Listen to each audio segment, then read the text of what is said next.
Boa tarde a todos. Estamos ao vivo, mais uma live do Centro Espírita Fabiano de Cristo. Hoje teremos a palestra com o Alberto e o tema é Dor e Sofrimento sobre a Ótica Espírita. Essa vou pesquisar sobre ela. Se quiser ainda me pedir mais músicas também para eu ir aprendendo, também pode. Boa tarde, Alberto. Tudo bem? Olá, tudo bem? Como é que tá o som aí? Tá saindo legal? Tá, tudo bem. Tudo certo então? Podemos começar? Tudo certo. Eu só acho assim, você tá cantando uma música bonita, essa pessoa jovem bonita, aí vem esse coroa aqui falar de sofrimento, fica Não, um mas pouco difícil. a sua mensagem vai ser muito mais produtiva que a minha. De forma alguma. Mas vamos lá. Vamos lá, então. Então tá ok. Tá liberado? Podemos falar então, né? Começar? Sim. Pessoal, muito boa tarde. Satisfação a gente estar aqui juntos dessa maneira ainda inusitada para muita gente, que está ficando tradicional, né? Hoje nós temos essa missão, para mim um pouco difícil, falar de sofrimento, falar da visão espírita, né, do que nós precisamos aprender com a dor, com o sofrimento. E eu pensei muito sobre isso, de como a gente abordar isso. E a primeira coisa que me veio na cabeça, e eu queria estar mostrando para vocês, se a gente fazer alguns links mentais, foi uma passagem muito interessante de Chico Xavier, onde uma senhora chegava, depois de ficar horas na fila, e ao ser cumprimentada pelo Chico, e ele com aquela atenção, com aquela paciência, né, ela pergunta o que ela gostaria, ele pergunta o que ela gostaria, ela diz, Chico, eu queria muito que você me ajudasse, a gente orasse para um filho que eu tenho, que vive numa cama, vive doente, ou vida difícil, vida complicada, não tem saúde. Chico parou, mentalizou, pensou, falou, a senhora também tem um outro filho, né? Saudável? Falou, tem. Esse é saudável, esse é forte, esse é namorador, esse é bonito. Esse leva uma vida ótima. Falou, mas vamos começar fazendo oração para esse, que ele precisa mais. E esse está se endividando, o outro está pagando, está resgatando. Essa foi uma explicação muito pertinente, que eu queria começar por aí com esse link mental, para a gente entender o seguinte. Qual é o grande desafio da dor, do sofrimento, na visão que a gente tem? Porque nós vamos falar da visão espírita, né? Mas hoje, quando a gente fala em dor, em sofrimento, todo mundo recua. Quase tudo que você vai fazer requer uma gama de sacrifício. O ex-presidente do Uruguai, chama Papi, né? Papa, é o apelido dele lá, muito carinhoso, é uma pessoa muito querida, dependente de partido e tal, ele tem alguns dizeres muito interessantes. E ele coloca para nós que tudo que a pessoa faz ou compra ou adquire, tudo na vida é tempo de vida. Tudo que você compra é tempo de vida. Tudo que você faz é tempo de vida. Como assim? Você vai pagar uma casa à prestação. Quantas horas da sua vida para trabalhar para pagar essa casa? Essa é a conta que ele fala que tudo é tempo de vida. Você assume a prestação de um carro, é tempo de vida. De um celular, tempo de vida. Para dizer o seguinte, tudo que nós fazemos tem um ônus material, financeiro, espiritual. Mas a gente agora começa a ter uma visão diferente que a doutrina espírita nos traz. Sofrimento é algo que às vezes pode ser aumentado, amenizado. Dor é algo que nós temos que entender, mas é necessário. Certa feita, uma reportagem do Fantástico nos mostrou uma criança que não sentia dor. Diversos cortes, diversas fraturas, com uma série de problemas, muito improvável de conseguir ter uma vida normal ou chegar a ter uma vida de um adulto. Por quê?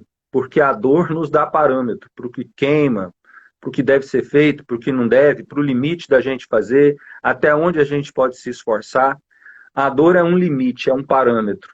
Ao mesmo tempo que ela é para nós também, na visão de um grande estudioso espírita, como o nosso companheiro Haroldo Dutra Dias, diz que ela sempre tem um propósito de amolecer algo no nosso coração, de nos fazer rever uma postura mediante algum contexto.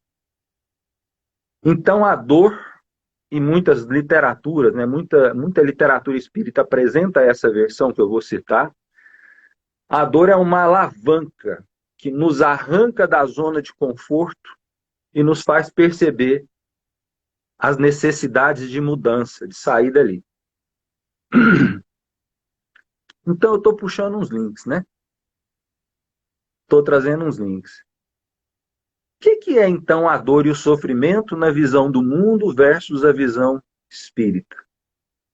A gente tem muito medo de sofrer, muito medo de sentir dor.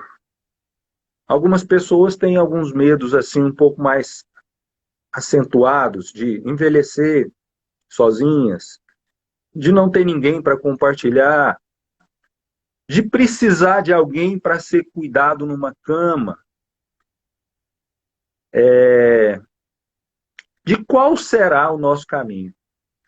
Esses medos, desses sofrimentos e dessas possíveis dores, muitas vezes está muito ligado com aquilo que nós sabemos que nós temos uma certa dívida aí, uma dívidazinha grande. E Haroldo também fala dessa dívida, dessa conta, que se a gente fosse pagar de uma maneira convencional, ela é impagável. Mesmo que se a gente fosse pagar em várias reencarnações sucessórias, Casas Bahia, como é feito, mas com muito atenuado, né? Muito atenuado o nosso débito, muito amortizado, e um juro inverso, né? Onde a gente vai sendo liberado, seria ainda assim impagável. Então, o que Deus quer de nós? Não é sofrimento, não é dor. É entendimento, é coragem. E a gente começa a perceber que a vida é uma grande escola para isso. Desde ir sozinho, nos primeiros dias, para quem tem alguma lembrança disso, ou vivenciou isso nos filhos, ficar numa escola sozinho pela primeira vez, o desconforto de sair de casa, de deixar de ser cuidado por quem você tem confiança, um pai, uma mãe, uma avó, uma empregada, e de repente se vê num mundo onde você é mais um, e tem o mesmo direito daqueles outros meninos, e está lidando com pessoas que você sabe que você não é tão importante, a gente começa aí esse paradigma. Mas nós vamos perceber, e a doutrina nos auxilia muito nisso, que a vida vem nos desafiando sempre a ter coragem, a aceitar fazer os nossos planejamentos, mas entender que tem um planejamento maior que nós, na maioria das vezes, anuímos, pedimos, rogamos, em outras vezes, de forma coercitiva, nós necessitamos, mas que esse planejamento da providência divina, de Deus, vai se impor de todas as maneiras sobre o nosso. E nos adequarmos a isso, coragem de nos adequarmos a isso. Esse ponto, a gente para lembrar muito aquele aspecto que nos ensina, né? De o que a gente precisa estar fazendo aqui mesmo? De quem é esse mundo? É do mais corajoso? É do mais forte? É do mais ousado? O que a ciência, o que a história, né? A paleontologia nos coloca, nos mostra disso. Aquilo que a gente vem aprendendo hoje, que na verdade sobrevive e se procria, né? E se perpetua sempre a espécie que se adequa ou que se adapta melhor às adversidades. Quais adversidades? Todas. Quem se adapta melhor? Isso sobrevive. Não é o mais forte, não é o mais inteligente, não é o mais esperto, é o que se adapta melhor a essas mudanças, a esses projetos. E a gente vem para essa escolona da vida fazer diversas matérias que a gente não tem nem ideia, E surgem uma série de situações, muitas vezes imprevisível para nós aqui neste âmbito, mas que tem um cunho esculpido na nossa necessidade, planejado pela providência divina para aquilo que nós precisamos fazer, linkado completamente com o nosso merecimento, a nossa necessidade, com os compromissos que nós assumimos com os outros, com os filhos, e de diversas maneiras. Queria parar e fazer um outro link rapidinho ligado a esse contexto.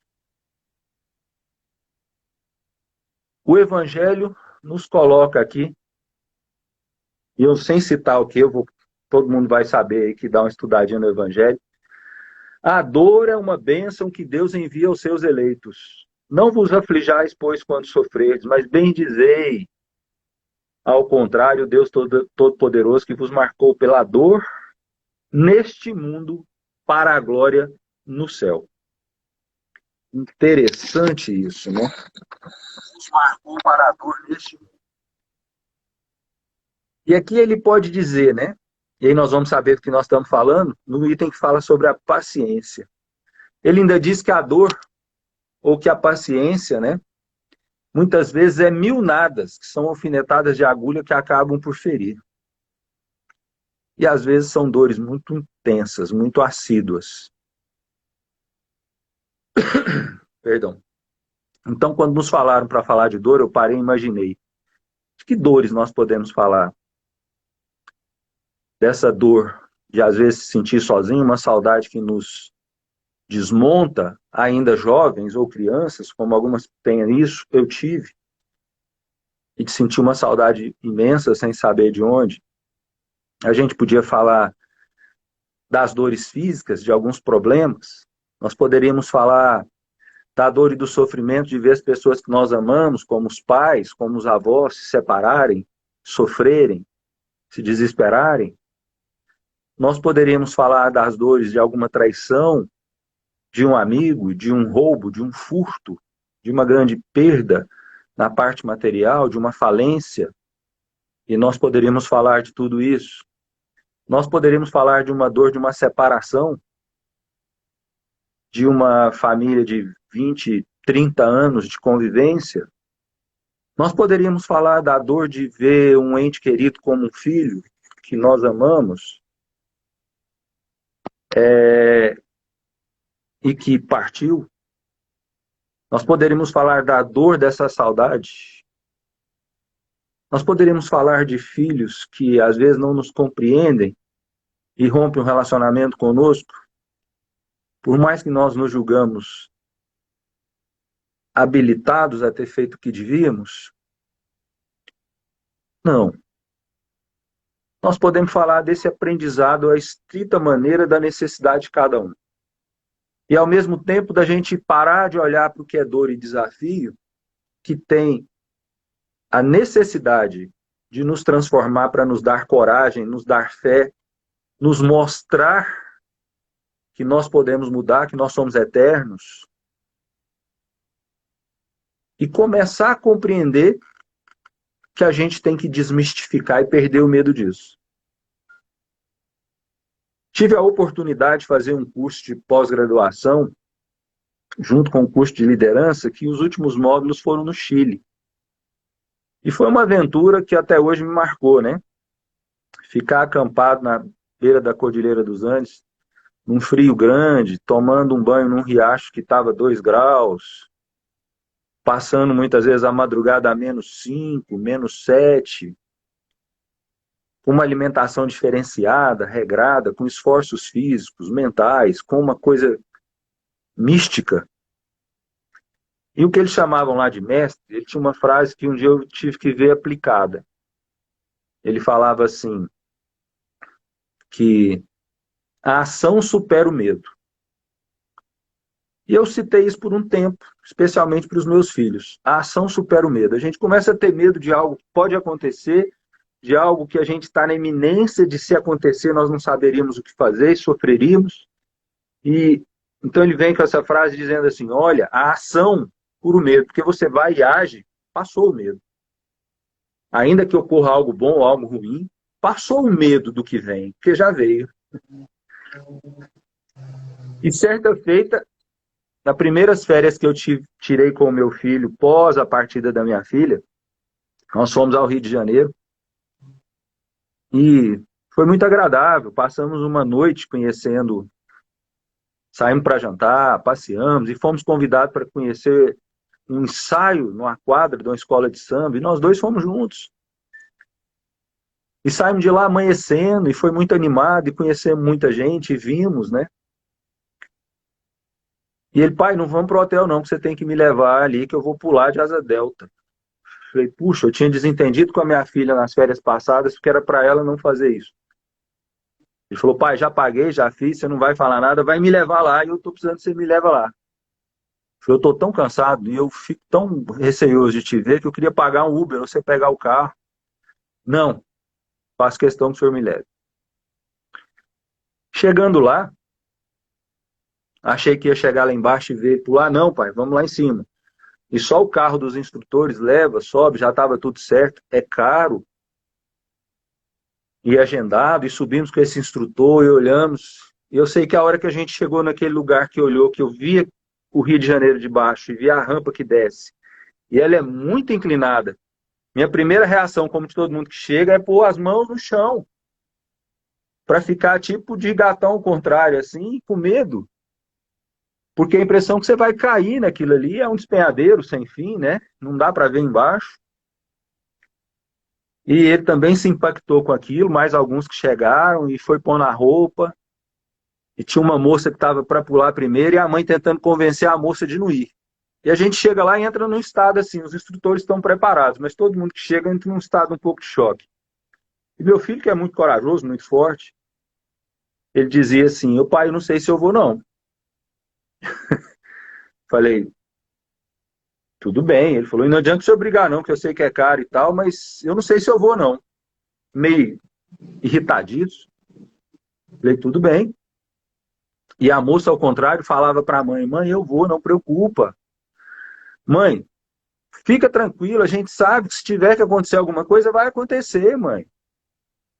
E aqui tá tudo tranquilo, eu sempre quis fazer isso, é meu sonho, me deixa fazer. Me lembrava muito o que a minha filha me falou no dia dos anos anteriores que a gente ia indo lá e ela queria.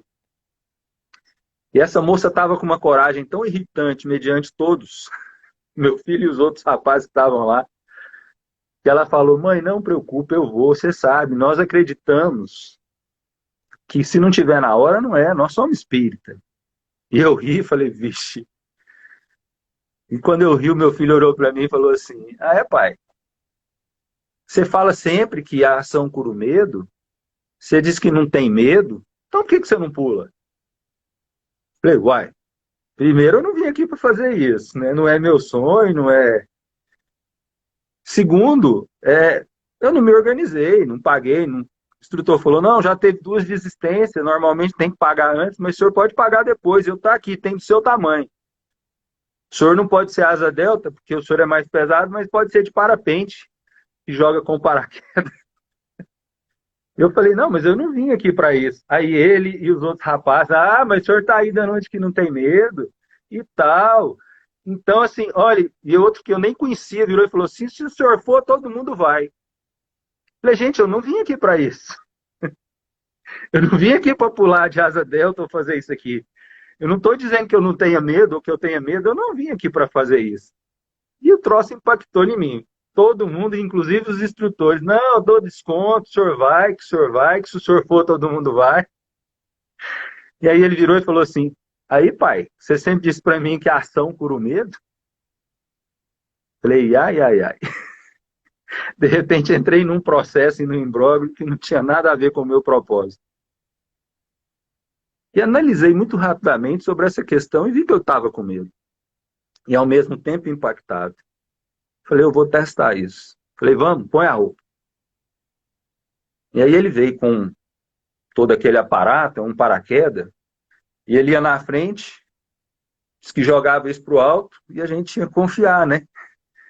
E ele ainda citou para mim, quando nos amarramos juntos, e ele atrás de mim, não era mais na frente, porque ele disse que eu era muito grande, muito pesado, na época estava com 120 quilos. E ele colocou assim, ó, o senhor só não pode tropeçar, que a gente tem que andar e andar rápido, se a gente cair e embolar com paraquedas, complica, né? Não vai abrir. Eu ainda brinquei com ele, falei, eu tô convencendo as minhas pernas aqui para elas não tremerem, não tropeçarem, porque nós vamos correr com um abismo, né? E jogar esse emaranhado de coisa para cima e esperar que dê tudo certo. Para fazer o que eu não quero, onde eu não vim fazer.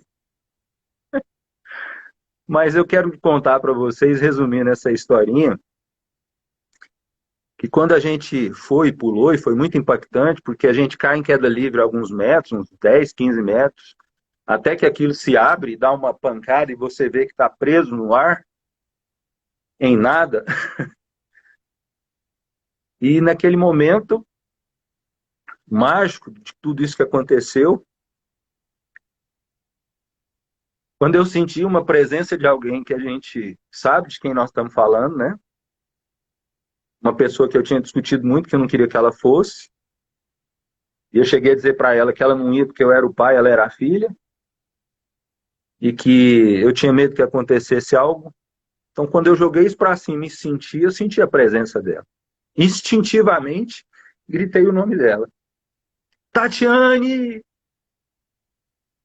O instrutor que estava atrás de mim chorava, falava assim, não posso te descrever essa energia, mas é fantástico. Quem é essa pessoa? Eu falei, é minha filha. Ele falou, ela está aqui. Sim, ela está aqui. E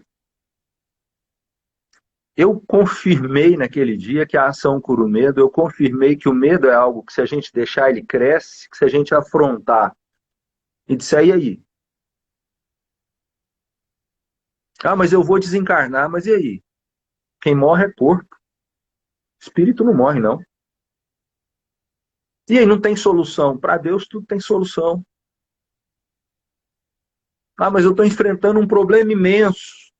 Que bom que eu estou enfrentando esse problema imenso, lembrando da passagem de Chico, porque a gente já resolve logo isso e passa por esse contexto. Que bom. E a gente começa a entender o Evangelho, que a dor é uma bênção que Deus envia aos seus eleitos. Que bom que a gente está passando por isso. Que bom que nós fomos eleitos. E nós vamos fazer jus a essa eleição. Nós vamos estar à altura desse posto que nós somos convidados. Que assim seja, que a gente supere essa dor, que a gente supere esse medo, que a gente supere essa falta de fé no nosso grande planejador da vida, Deus. Então isso vem nos trazer uma convicção, uma certeza muito grande, que essa pandemia, que é inumerável na história do homem, de quantos processos e problemas a gente achou que o mundo acabaria e terminaria. Sou de uma geração que viveu ouvindo com medo que se tiver a Terceira Guerra Mundial, o homem acaba. Que tem o arsenal atômico, acaba com o mundo muitas vezes. E eu pensava, será que Deus vai permitir isso? Isso é prudente, producente para esse mundo que ele está criando, cuidando? Hoje acredito que não. Embora a gente tenha esse livre-arbítrio, mas a gente acabaria com parte da nossa existência. Não mudaria nem a história desse planeta. Não mudaria nem a nossa imortalidade, nem a nossa possibilidade de fazer de novo, melhor e diferente. Então a doutrina espírita nos dá essa visão de encarar a dor e o sofrimento como poderosas ferramentas de transformação. E nesse ponto eu passei muito a entender de coração o que Haroldo queria dizer. Olha para dentro, olha lá em você, olha no seu coração, o que Deus quer que a gente mude com aquela situação. Para lembrar, Tia Bel, uma grande evangelizadora da Federação Espírita, uma negra linda, evangelizou meus filhos. Tive a honra de ser amigo, de viajar junto nas viagens da Federação Espírita de Goiás, brasileira. E Tia Bel, assim, em muito pouco tempo começou a passar mal nas viagens. Na segunda viagem, foi fazer uma consulta e verificou um câncer de pâncreas. E a gente aproximou muito nesses 3 meses do seu processo, antes do seu desencarne. E ela falou para mim, a última vez que nós conversamos no quarto dela, ela acamada, a gente na beira da cama, eu com a minha ex-esposa junto com ela, e ela virou para mim, pediu para conversar sozinho comigo. E virou para mim e falou assim, Beto, me chamava carinhosamente de Beto, você já parou para pensar o que Jesus quer mostrar para nós com essa dorzinha que nós estamos? Eu assustei, falei, dorzinha? Que dorzinha a senhora está falando? Ah, Beto, eu com essa dorzinha minha aqui, de estar numa doença terminal, pedindo a Deus que eu não sinta muita dor e não sofra, que eu sei que eu não vou sobreviver, e você com essa dorzinha que eu sei que você está arriado de saudade da sua filha, da Tatinha, que logo eu vou estar com ela. Eu falei, dorzinha, Thiago? É, dorzinha, meu irmão. Quanta coragem, quanta força, quanto ensinamento. Ver alguém assim há menos de um mês de despedir da sua história aqui. Uma história belíssima, bonita. E ter essa coragem de olhar e minimizar com clareza e com força sua prova. Então eu convido a todos nós para a gente repensar, para a gente parar e ouvir que a vida é cheia dessas oportunidades, que muitas vezes nós achamos que é dor e sofrimento, mas é resgate, é pagamento, é aprendizado, é superação, é presente. É presente. É um presente muito especial. Não por acaso o Evangelho, no item a paciência, do capítulo dos bem-aventurados, aqueles que são brandos e pacíficos, o capítulo 9, vem nos dizer que a dor é uma bênção que Deus envia aos seus eleitos. Pouca gente está preparada, de fato, para entender o que é dor, o que é sofrimento. Poucas pessoas vão entender o que é uma dor resgate, uma dor débito, que é a que nós fazemos e pagamos, mas que nós temos a opção de fazer por amor. E o Evangelho nos ensina isso através de grandes evangelistas, como João, como Paulo, que a caridade abarca uma multidão de pecados. Você pode fazer o bem para neutralizar o mal que outrora fizemos. Então a gente começa a perceber que a gente tem essa ferramenta. E aí a gente entende a nossa dor débito, de quem deve. Para compreender a dor, que esse próprio capítulo fala que Jesus teve a maior das dores, de um espírito tão altamente evoluído, vir num corpo tão inferior e num contexto de tanta inferioridade, para nos ajudar. Passar pelo que ele passou, sem dever nada. Por isso, é a dor ou o sofrimento crédito em prol de alguém que nós amamos. Só as almas muito evoluídas têm a condição de fazer isso.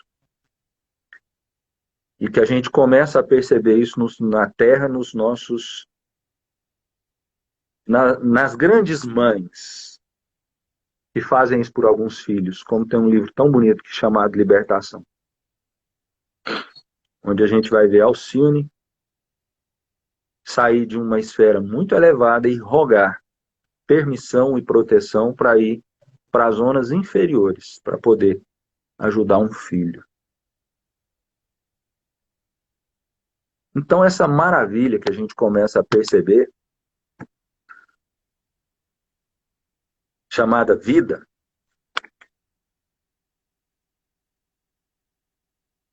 nós só temos a agradecer. E não ter medo não de sofrimento, do que venha. Sabe por quê, gente? Somos filhos de Deus. Esse Deus que todo dia nos dá um sol maravilhoso, uma oportunidade nova, que nos ensina sobre a imortalidade, que nos dá ferramentas excepcionais para sermos melhores. Então, como filhos de Deus, a gente vai agradecer, vai fortalecer a nossa coragem, vai lembrar desse grande aprendizado que é essa história pequenininha do ser humano aqui. Antes de finalizar, só lembrar, né? A história da vida no planeta, se fosse 24 horas, a história do homem no planeta teria 3 segundos. Uma encarnação nossa não daria nem para medir em segundos. Talvez nem em milésimos. Então é tão rápido, os nossos desafios, as nossas dores, os nossos problemas são tão pequenos. Vamos confiar. Muito grato por essa oportunidade de estar aqui com vocês. E eu convido todos a fecharem os olhos aí comigo, a nos sintonizarmos nos nossos amores, nas pessoas que nós amamos, nos nossos filhos, nos nossos netos, né, companheira Edmilson? Naquelas pessoas que nós olhamos, lembramos que existe, e o nosso coração se enche de força, de energia, a gente olhar e falar assim, que bom que esse ser humano existe, que eu tenho a honra, a oportunidade de gostar tanto. Então, de olhos fechados, agradecer a Deus que todos nós temos esses corações especiais que nos motivam, que nos dão força para mudar os nossos maiores desafios e transformá-los em qualidades. Obrigado, meu Deus, por essa doutrina especial, que tem nos ensinado a ser melhor, que tem nos poupado de grandes quedas. Muito obrigado, Senhor, por todos os desafios que o Senhor me deu, por todas as dores, por todos os sofrimentos, e que eu tenha coragem e dignidade de passar bem por todos os que virão, e que nós possamos, Senhor, ser muito gratos ao grande burilamento, ao diamante bruto que éramos, e que o Senhor tem lapidado encarnação por encarnação, e nós nos tornamos uma gema melhor, mais translúcidos, mais claros para reconhecer a tua luz. Obrigado, Senhor, por ter nos escolhido, a todos nós que aqui nos encontramos ainda, para continuar o trabalho nesse planeta, de transformação, de melhora, de mudança. A todos aqueles que partiram nessa pandemia, no mundo inteiro, a todos aqueles que partirão em um curto, um médio espaço de tempo, muita força, muita gratidão, muita coragem. E a todos aqueles que ficar, que também todos possam ter muita coragem, muita gratidão. E que todos, de lá ou de cá, confiemos nos teus planos, nos teus projetos, na missão que o Senhor escolheu para cada um de nós.